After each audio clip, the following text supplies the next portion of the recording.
Hello everyone. So today we'll be starting with unit 3, which is gender. So let's talk about what are we going to study in this unit. Gender is a term that you may have often heard. It is a term, however, this is not easily understood. It tends to remain distant from our lives and restricted to discussions during training programs. In fact, it is something that all of us experience in our lives on a daily basis. It determines, for example, who we are and what we'll become, where can we go and where not, the life choices available to us and those we eventually make. Our understanding of gender is often based on the family and society we live in. So it is a very true saying that our understanding of what gender actually means depends on the kind of society we live in and the family we are brought up in, sorry. This leads us to think that the roles we see men and women around us play are fixed and natural. So we often tend to believe that if somebody belongs to this gender, they are supposed to do only this work, or they are only capable of doing this work. Remember, like we discussed in class 6 book, how we stereotype people, like when we said that they are crying, we didn't say that who's crying, but we said that okay, it is a girls and the girls who are crying. It could have been a boys group also who were crying, but we said that it is the more likely chances are that the girls are crying. So that is stereotyping, that is wrong.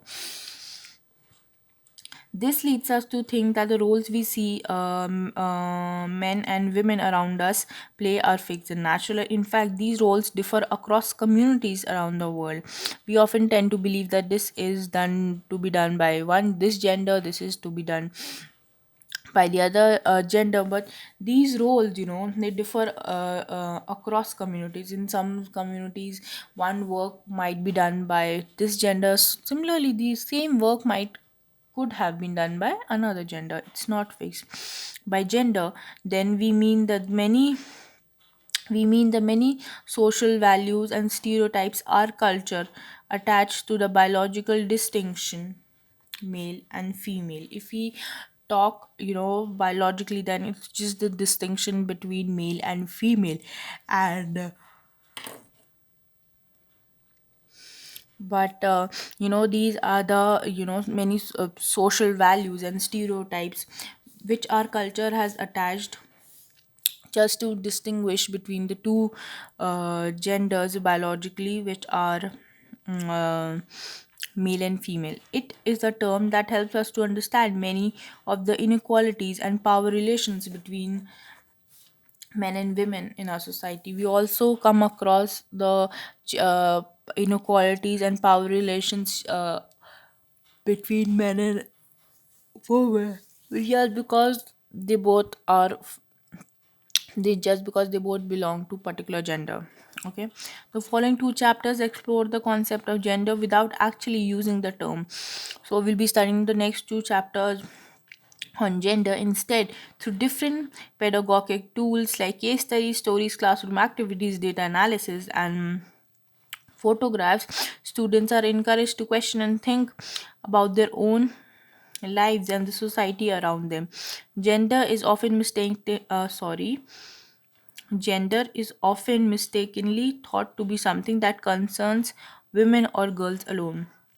Thus, care has been taken in these chapters to draw boys into the discussions as well. Most of the times when we talk about gender, then the focus goes on women and girls only, but that is not true. Gender can be about male or female, or it yeah, sorry, but in reality gender is about both male and female, and that we'll see in the next two chapters. So firstly, what the chapter 4 will talk about. Chapter 4 uses two case studies situated in different places and points in time to show how girls and boys are brought up or socialized differently. We'll study that how the different how boys and girls, they are brought up in a society, how then you can compare it with your life also, and you can share your experience with your friends also. This enables them to understand that the process of socializing is not uniform. When you socialize, well, when you grow up, when you interact with people, socialization is actually, communicating with people or interacting with the community or people around you. That means instead it is socially determined and changes continuously over time. It is determined by the society and it keeps on changing over time. The chapter also addresses the fact that societies assign different values to the roles men and women play and the work they do. So there are different values that are also attached to if you are a man or a woman, uh, which becomes the basis of inequality and discrimination. And this is only what leads to inequality or discrimination. Finally, through a story, both student discusses the issue of housework. Like one of the main examples has always been housework. you know which is done primarily by women, and housework is often considered is and it is not even considered a work, and therefore it is made invisible and people don't value. Just imagine in yourself, whoever does the housework in your family, whoever does the kitchen work, are they really valued? But and that they are not, they are made invisible. Matlab, their work is not actually seen as work, and that is sorry, and that is why that is how their work is made devalued. Then the next chapter, then we try to develop ideas around gender inequalities in the world of work and describe women's struggle for equality. Then we focus on women's struggle on equality and gender equality we'll discuss around the world. And then we'll talk about women's struggle. Through a classroom activity, students begin questioning existing stereotypes regarding work and career choices. We'll talk about the work and career choices. The chapter also points out that the opportunities like education, you being able to see this video, it is a big opportunity, whereas some people don't even have access to internet, they don't have electricity in their houses. So this opportunity of being educated, um are which is not available, to boys and girls. Everybody does not have access, or they don't have money to afford education. By reading about the lives of two Indian women from the 19th and 20th century, students see how women struggle to change their lives by learning to read and write. So even this, the like I am reading it out the chapter to you, and you are able to see it and study. Even this was not available. Abhi to I am making a video, but before then, even the option of studying by yourself and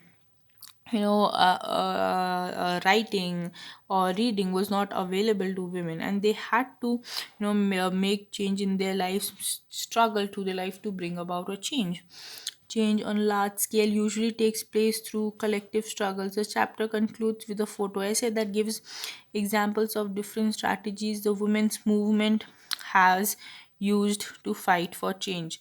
Then there are different, women's movement which were used to fight to bring about a change. Every change requires a struggle, because changes will happen, but it takes over a slow course of time. And that's how change really finally happens. So let's talk about, we'll study chapter 4 here. Okay, growing up as boys and girls, being a boy or a girl is an important part of one's identity. The society we grow up in teaches us what kind of behavior is acceptable for boys and girls. Now, the society we grow up in is, it teaches us that what kind of behavior is acceptable for boys and girls. Matlab, you are made to do certain kinds of behavior because the society wants you to do. What boys and girls can or cannot know, it is already decided that since you're a boy, you're not supposed to do this. Since you're a girl, you're not supposed to do that. Since you are a boy, you're not supposed to cry. Since you're a girl, you're not supposed to go out after 10. So these are the rules which are made by the society, and we often grow up thinking that these things are exactly the same everywhere, and it is not the same everywhere. If you go to other countries, and there's some other rules there, sorry, not rules, the society norms which are there. But do all societies look at boys and girls in the same way? We'll try and answer the question in this chapter. We'll also look at how different roles assigned to boys or girls prepare them for the future. You know, different roles assigned whether to boy or girl, will look about them and how it prepares them for their future roles as men and women. We will learn that most societies value men and women differently. In the most societies, whether it's India, it's USA, they they value men and women differently. The roles women play and work and the work they do are usually valued less than the roles men play and the work they do. So on comparison, the work done by men is more valued than it is done by a female.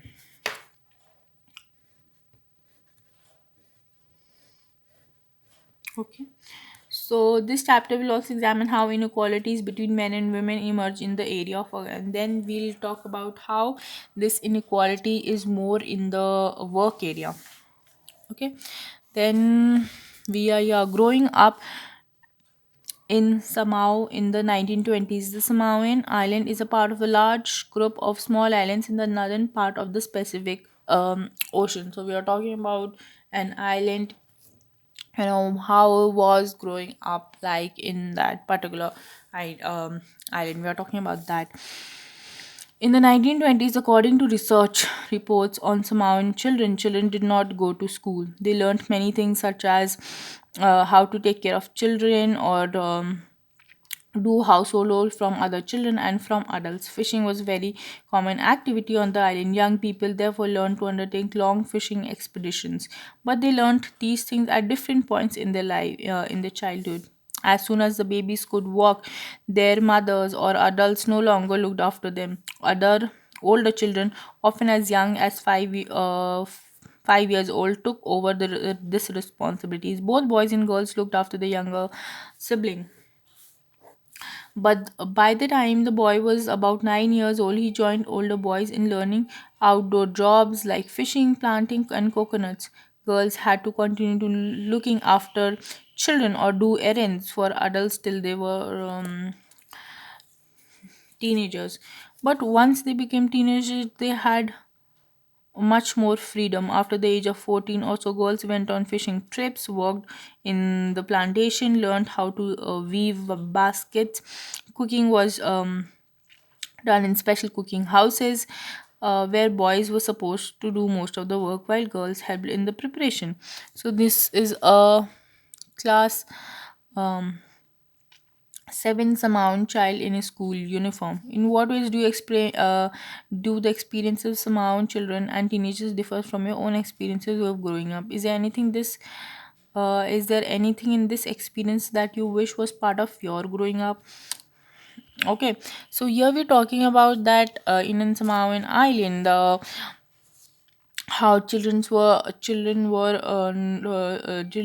go to school and fishing was a very important activity. How when boys become 9, they took part.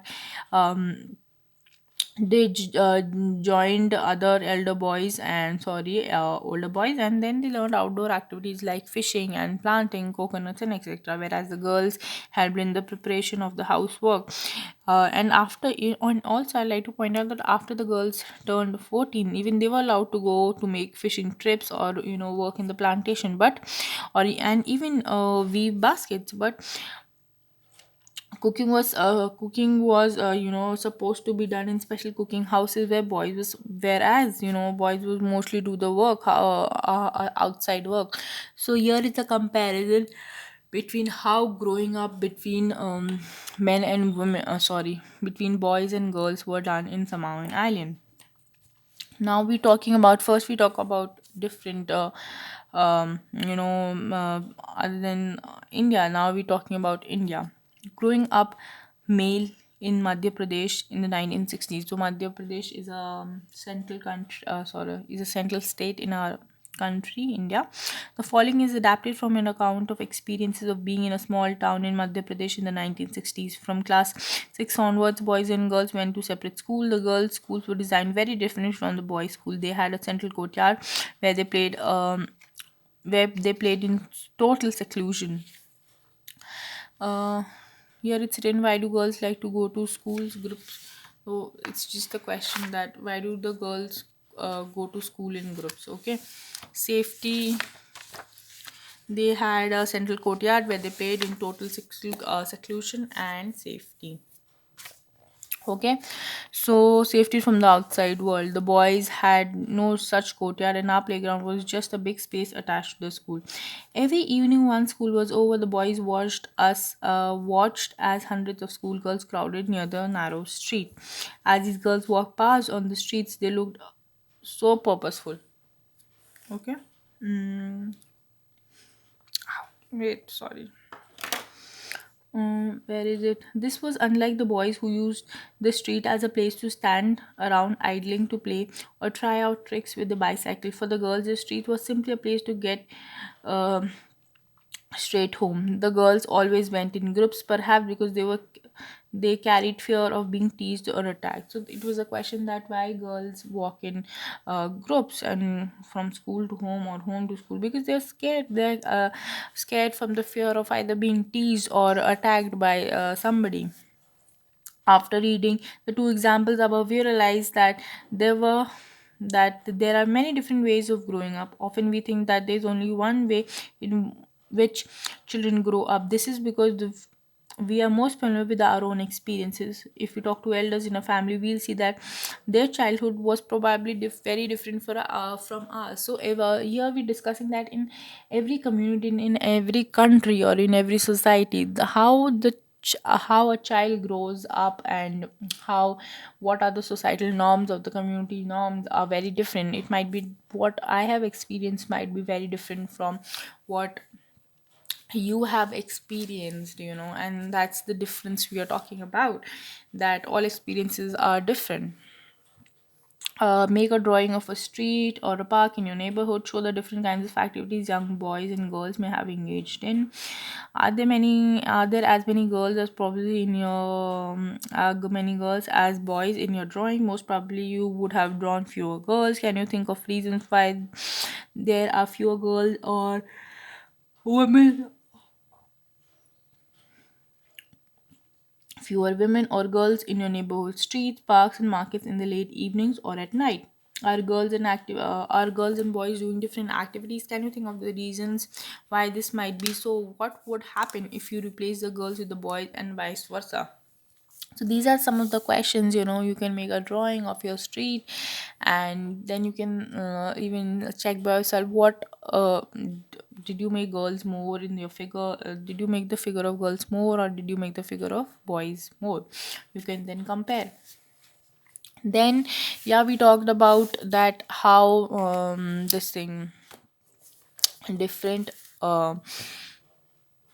norms are there in which we grow up, and these experiences are different for everybody.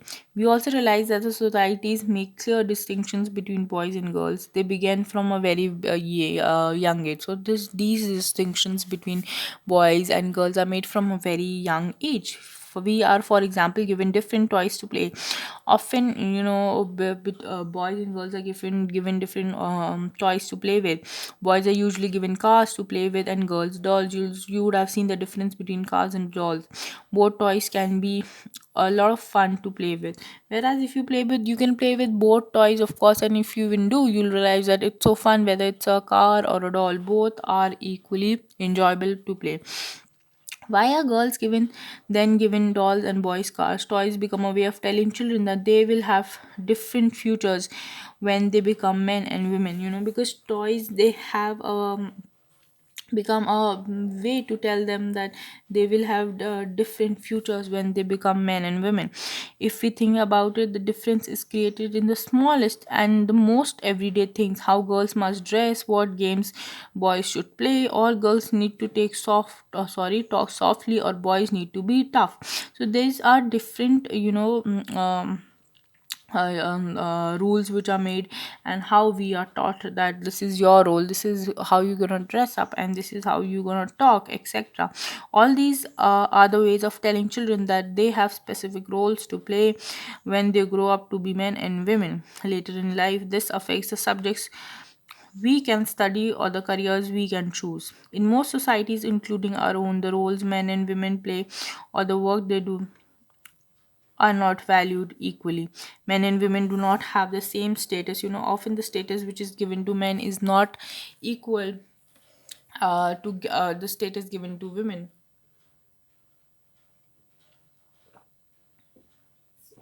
Now we'll take an story of try to look the difference through the um, through the through this picturization of a story. Okay. My mother does not work. Mm, Ma, we are going on a school excursion. Rosie ma'am need volunteers. Can you take a holiday from office and volunteer? Her mother always come for excursions because she doesn't work. It's C is missing here, but I just put it. Shonali, how can you say that? You know that Jasprit auntie is up at 5 a.m. every day doing all the housework. Yes, but that's not real work. It's just housework. Oh, that's what you think, do you? Let's go over to their house and ask Jasprit what she thinks. Uh, Harsharan, Shonali thinks that your wife is not a working person. Haha, but it isn't that correct, auntie. My mother is a housework. She doesn't work. Then, Jasprit, why don't you just relax and let them manage everything for a change? Great idea. Okay, I'll go on a strike tomorrow. What fun. We'll take care of everything tomorrow with Papa.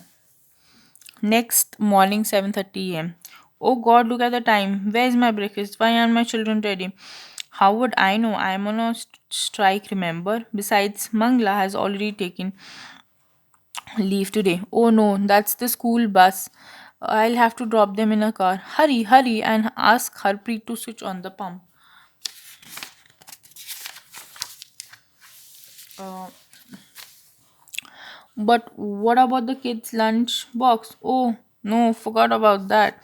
I'll give you some money. Just buy something from the canteen today. Ma already gave us money for that. Ding ding, evening 6 p.m.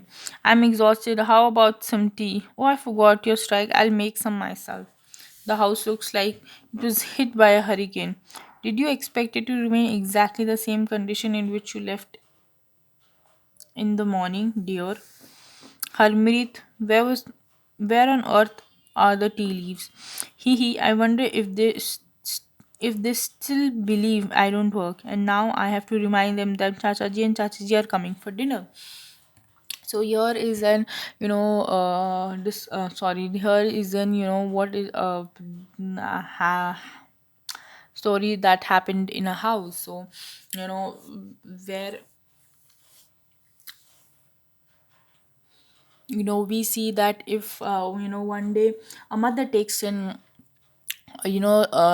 strike while rebelling, that you think that I am my work, I don't do anything, that because their family doesn't consider us housework to any work, because they think that she just stays in the house and what work does she even do. But so just in order to show that what actually she does, the next day she says that she's on strike and she'll not be doing her duty which she does every day. And then the family realizes, from morning 7 a.m. to evening at night, they realizes the difference, that yes, it is the work and the efforts which is done by my wife that has making all the difference. And her work is to be equally valued. Now we are going to study here valuing housework. Harmeet's family did not think that the work just Pete did within the house was real work. They don't treat it as a most it is not only about their family, but yeah, in most cases they don't treat it as a real work.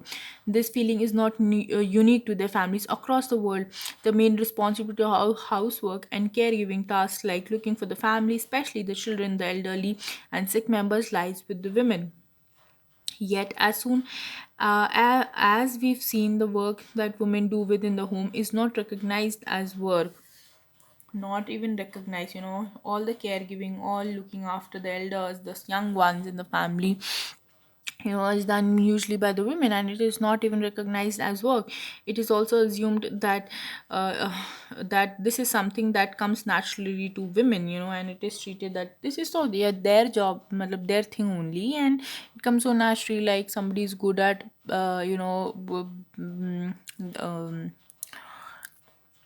cricket, then we say, "Arey, this is so naturally only, he was born with this talent," or anything like that. The same we use for housework which are done by the women. It therefore does not have to be paid, and therefore we say that it is so that naturally, and that is why we don't pay for it, and society devalues this work. Similarly, let's study about the lives of domestic workers. In the story above, Harpreet's work was not only one who did the housework. A lot of work was done by Mangla, the domestic helper. Many homes, particularly in towns and cities, employ domestic workers. They do a lot of work: sweeping, cleaning, washing clothes and dishes, cooking, looking after younger children and the elderly. Most domestic workers are women. Sometimes even young boys and girls are employed to do this. With wages are low, wages are low, as domestic work does not have much value. A domestic workers day can begin as early as 5 in the morning and end as late as 12 in the night. Despite the hard work they do, the employees often do not show them much respect. This is what Milani, a domestic work, had to say about her experience of working in Delhi. She's Milani with her daughter, and she experiences the work she does, sometimes include from getting up in the 5 in the morning, and it might end up at 12 at night, and still this work is not respected. She shares her experiences of working in Delhi. My first job was with a rich family that lived in a three-storied house. The Mem Saab was very strange, as she would shout to get any work done. My work was in the kitchen. There were two other girls who did the cleaning. One day would begin with 5 o'clock. For breakfast, we would get a cup of tea and two dry rotis. We could never get a third roti. In the evening, when I cooked food, two other girls would beg me to give them an extra roti. I would secretly give it to them and make an extra one for myself. We were so hungry after working through the day. We could not wear chappals in the house. In the winter, our feet would swell up with the cold. I used to feel scared of Mem Saab, um, but also felt angry and humiliated. Did we not work all day? Did we not deserve respect to be treated with? Did we not deserve to be treated with some respect? Or she's sharing her experiences of working with a in the house of a lady which had a tree house which had a which was a three storied house. And then she discusses that how Memsa would treat them, and she would shout as to get any work done, and there were two other girls also. um and then here, when Harpreet and Shonali correct in saying that Harpreet's mother did not work, they were absolutely wrong, because their the housework is equally work. And suppose your mom does not do all the work she does every day, have you ever imagined what would it be like? What do you think would happen if your mother or those involved in doing those tasks at home went on a strike? Just imagine yourself, you would not be able to do anything. What do you think that men and women generally do not why do you think that men and boys generally do not do housework? Do you think they should? And have you experienced in your house that it is usually the mother or the women who does all the housework? And do you think it is fair that only women or girls are supposed to do the housework, and whereas the boys or men are not asked to do so? In fact, we commonly what we commonly term as housework actually involves many different tasks. A number of these tasks require heavy physical work. In both rural and urban areas, women and girls have to fetch water. In rural areas, women and girls carry heavy head loads of firewood. Tasks like Washing clothes, cleaning, sweeping, and picking up loads require bending, lifting, and carrying. Many chores like cooking involve standing for long hours in front of hot stoves. The work women do is strenuous and physically demanding. Words that we normally associate with men. Another aspect of household and caregiving that we do not recognize is that it is very time consuming. In fact, if we add up the housework and the work women do outside the home, we find women spend much more time working than men and have much less time for leisures. The work done in the house is much more time consuming as compared to the work which is done in the if we see, then of course the work which is done in the house consumes more time as compared to work done outside. Below is some of the data from a special study done by the Central Statistical Organization of India between 1998 to 1999. See if you can fill the blank. So here is a difference given by women paid work per hours and women unpaid work, uh, that is per hours, and we can see the compare between men and women and difference. What are the total number of work hours spent by each in Haryana and Tamil Nadu? So you can see the difference between the work, and how does this compare with the total number of hours work spent by men. Okay, so you can see the difference, that how the difference in hours and who works more, whether it is the women or the men. Many women like Shonali's mother in the story and the women in Tamil Nadu and Haryana who were served in home, both inside and outside the home. This is often referred to as double burden of work. So often it is seen that many women like Shonali's mother, in the story, and the women in Tamil Nadu and Haryana who served, they worked both inside the house and also the outside the house. And this is also referred as the double work of women's work, because, firstly, we talked about that women is always associated with caregiving and looking after the work. And the women who are working, so they're supposed to do the both kinds of work, and it causes them double burden.